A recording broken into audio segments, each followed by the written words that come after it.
Did you know these little details about Alan Becker's stick figures? In the channel Green Stick Figure, or Greenzilla, there are some cute responses that Green says to some of his fans.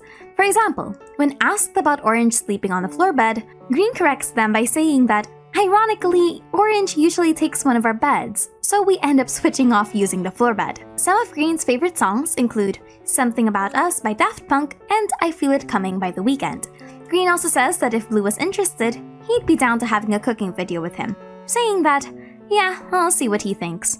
Green generally loves noodles, specifically udon noodles, and he confirms that he can actually see Alan's room from inside the screen. Green does admit that when Alan turns off the computer, it's not pleasant.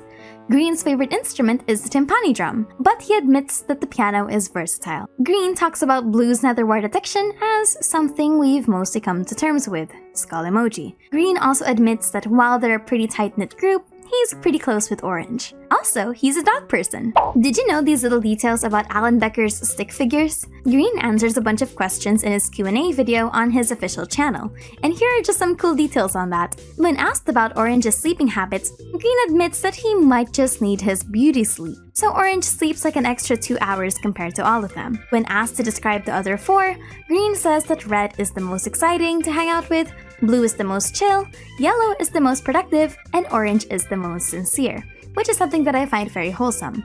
When asked who he spends the most time with, Green mentions a long time ago that it was recently Blue, but them hanging out usually depends on what kind of interests they have. Also, if you ask him if Red is vegan, no, he's seen Red eat meat multiple times. Did you notice these details in Animation versus Minecraft? In the episode The Parkour, we see how Green, Yellow, and Orange are willing to go through hell and back just to sabotage each other in a contest, being the most competitive of the bunch. So let's go through this one by one because I find it funny. In the iron bars part, Yellow jumps over Orange and causes him to lose his balance, to which Orange shoves him off without any remorse. Green climbs over both of them and steps over Yellow. In the ice blocks, Green climbs over Orange, and Yellow kills Red by stepping on his head. In the spider bars, Yellow slams into Green when he realizes that Blue got ahead of him. With the boats, Orange kicks the boat from under Green and sends him into the water. In the last puzzle, Yellow grabs onto Orange's legs, stopping him mid-air, and Green steps on Yellow's head to propel himself over Orange. Green's grabbed by the foot by a pissed-off Blue, and Yellow climbs on top of Orange's head, to which the latter retaliates by grabbing onto the back of Yellow's neck. So, all in all, shout out to Red for being a good sport. Did you notice this tiny detail in the prank episode? The prank showcases Red's ingenuity and creativity in maximizing his ability to prank everyone, ranging from intricate redstone to an entire labyrinth of cakes. But did you notice that in the final cake showdown, Red, well, technically Purple, makes a callback to one of Green's tricks earlier in the video? If you pause for the briefest moments while the big cake is falling down, you can see that Red actually substitutes himself for 2 pieces of wool, a trick that Green used against him in the beginning of the video. Also, I like the contrast between Purple and Red's style of planning. Red's plans are much more straightforward and physical, which are thwarted by Green's natural reflexes. But Purple's takes on a more psychological approach, which works well against someone like Green that's very prone to getting emotionally driven. The bait being the small amount of victory from Green is exactly the kind of thing that Purple would capitalize on. Subscribe for more Alan Becker analysis. Did you notice these details in Alan Becker's animations?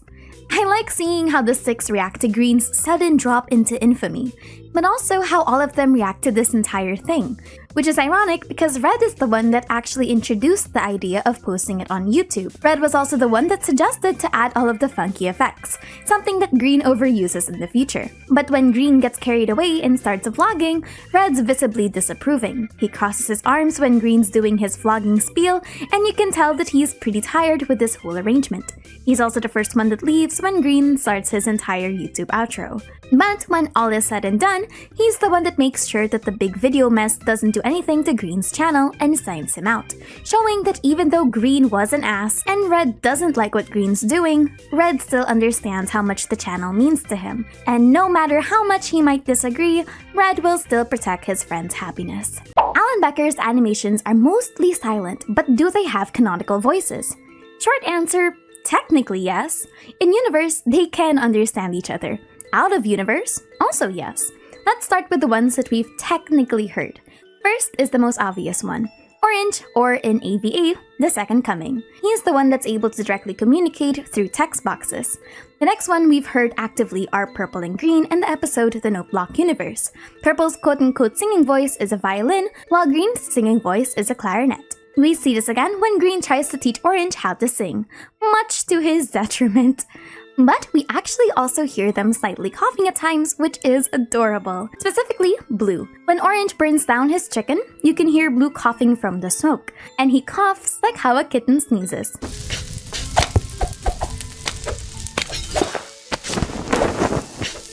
We also hear Green coughing in the influencer arc when he puts his phone away, and Red whistling to the phantoms to get their attention.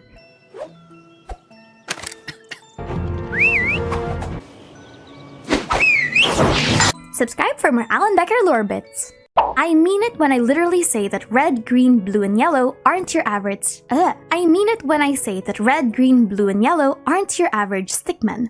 They were literally created to be great fighters. And I think it's because of this scene in Animator vs. Animation 11, where we see that the creator's intent for a character plays a massive part in their personality and capabilities.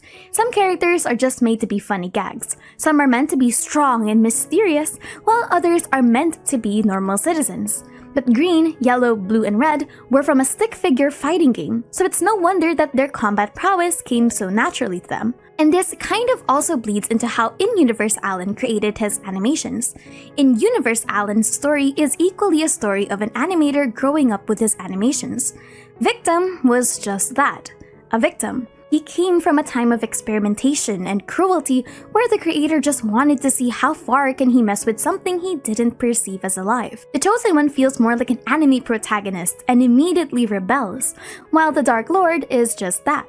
The Dark Lord destroys for the sake of destruction. Both of them came from a time similar to your usual D&D player power trip. But the second coming was more accidental. He's more of a reflection rather than an intended creation. Someone that embodies in-universe Alan's growth as a creator and his more caring side considering how he's treated the sticks during this time. TLDR, names and intent of creation play a massive role in how different stick figures react to this world. Which is sad, because we know that Purple was probably intended to have a loving family. Did you notice these details in Animation vs. Minecraft episode 37? In the scene where the sticks are trapped in the sky platform, they realize that they are being attacked by the phantoms. We get to see how each of them react to stress in different ways. Yellow tries to immediately look for a solution and tries assessing the environment as fast as possible. He is the kind of person that tries to look for a practical way out to mask his panic, going for a rational exit to try and get a semblance of control.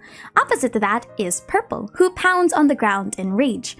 This is very similar to how in the past, he tends to take on a more brutish response to discomfort, going for anger as his panic response. Blue starts shaking on the ground in fear, which mirrors moments when he's stressed and doesn't know what to do. Next to him is Green and Red.